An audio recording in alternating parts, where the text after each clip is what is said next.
ইনকলাব জিন্দাবাদ, রাইজর দল জিন্দাবাদ। বাংলাদেশের সংখ্যালঘুদের উপর নির্যাতন বন্ধ করতে হবে, বাংলাদেশের সংখ্যালঘুদের উপর নির্যাতন বন্ধ করতে হবে, বাংলাদেশের সংখ্যালঘুদের সুরক্ষা নিশ্চিত করতে হবে, বাংলাদেশের সংখ্যালঘুদের নিরাপত্তা সুনিশ্চিত করতে হবে, বাংলাদেশের সংখ্যালঘুদের নিরাপত্তা সুনিশ্চিত করতে হবে। দাসকে যেভাবে নির্মমভাবে আগুন দিয়ে জ্বালিয়ে হত্যা করা হয়েছে, এর উচিত বিচারের দাবিতে আজকে আমরা হাইলাকান্দিতে একটা মিছিল করে আমরা ভারতের মাননীয় প্রধানমন্ত্রী এবং রাষ্ট্রপতির উদ্দেশ্যে আমরা একটা মেমোরান্ডাম দিচ্ছি। আমরা দাবি জানাচ্ছি যে বাংলাদেশের সংখ্যালঘুদের উপর যেভাবে নির্যাতন চলছে অতি সত্বর এই নির্যাতন বন্ধ করা এবং বাংলাদেশের সংখ্যালঘুদের নিরাপত্তা সুনিশ্চিত করা, এই দাবি নিয়ে আজকে আমরা এখানে মিছিল আরম্ভ করেছি। এবং আমরা গণতান্ত্রিক পদ্ধতিতে আমরা ভারতের মাননীয় প্রধানমন্ত্রী মহোদয়কে আমরা আহ্বান করছি যে কূটনৈতিকভাবে যাতে বাংলাদেশ সরকার বাংলাদেশে যারা সংখ্যালঘুরা আছেন এই সংখ্যালঘুদের যাতে নিরাপত্তা সুনিশ্চিত করা হয়, এ ব্যাপারে কড়া পদক্ষেপ নেওয়ার জন্য আজকে হাইলাকান্দি জেলার রাইজর দলের তরফ থেকে আমরা ভারতের মাননীয় প্রধানমন্ত্রী মহোদয়কে আমরা আহ্বান করেছি, ভারতের মাননীয় রাষ্ট্রপতি মহোদয়কে আমরা আহ্বান করেছি অতি সত্বর যাতে ভারত সরকার হস্তক্ষেপ করে যাতে বাংলাদেশের এই সংখ্যালঘুদের যাতে নিরাপত্তা যাতে সুনিশ্চিত করা হয়। এক দিবুচন্দ্র দাসকে যেভাবে আগুন দিয়ে পুড়িয়ে হত্যা করা হয়েছে যাতে এই ধরনের ঘটনা যাতে বাংলাদেশে আর না ঘটে, এ ব্যাপারে বাংলাদেশ আমাদের ভারত সরকার যাতে অতি সত্বর হস্তক্ষেপ করে এই আহ্বান রাখছি।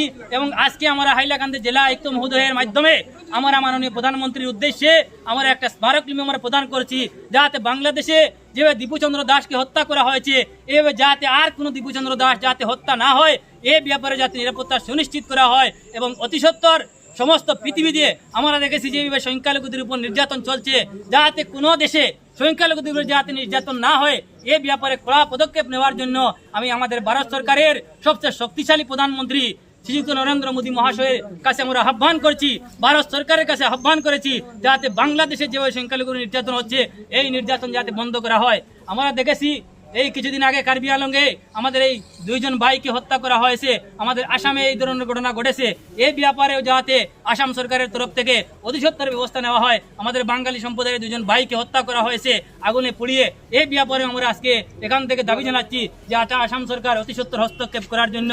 এবং আজকে আমরা গণতান্ত্রিক পদ্ধতিতে আমরা মিছিল করে আমরা এখানে এসেছি, আমার একটা মেমোরেন্ডাম আমাদের এখানে উপস্থিত হয়েছেন, আমাদের সার্কেল অফিসার স্যার এখানে উপস্থিত হয়েছেন, আমাদের এডিশনাল এসপি ডিএসপি সবাই উপস্থিত হয়েছেন। জেলা প্রশাসনকে আমরা ধন্যবাদ দিচ্ছি যে আমাদের এই আন্দোলনকে ওনারা সহযোগিতা করার জন্য, যেহেতু শান্তিপূর্ণভাবে আমরা গণতান্ত্রিক পদ্ধতিতে আন্দোলন নেমেছি, যেখানে নির্যাতন হবে সেখানে আমরা রাইজর দল থাকবো, হাইলাকান্দির জনগণ থাকবো, এখানে জাতির ধর্ম ভেদাভেদ নেই, যেখানে নির্যাতন হবে সেখানে আমরা থাকবো, গণতান্ত্রিক পদ্ধতিতে আন্দোলন করব।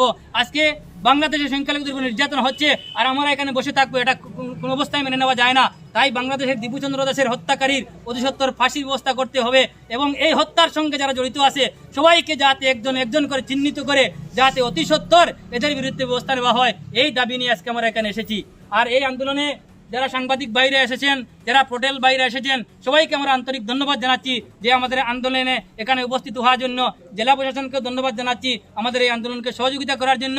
এবং আগামী দিনে যদি এই ধরনের নির্যাতন বাংলাদেশের সংখ্যালঘুদের বন্ধ না হয়, তাহলে আমরা আগামী দিনে আমরা সমস্ত বরাক উপত্যকা জুড়ে আমরা বৃহত্তর গণতান্ত্রিক বন্ধ হলে আমরা আন্দোলন গড়ে তুলতে আমরা বাধ্য হব।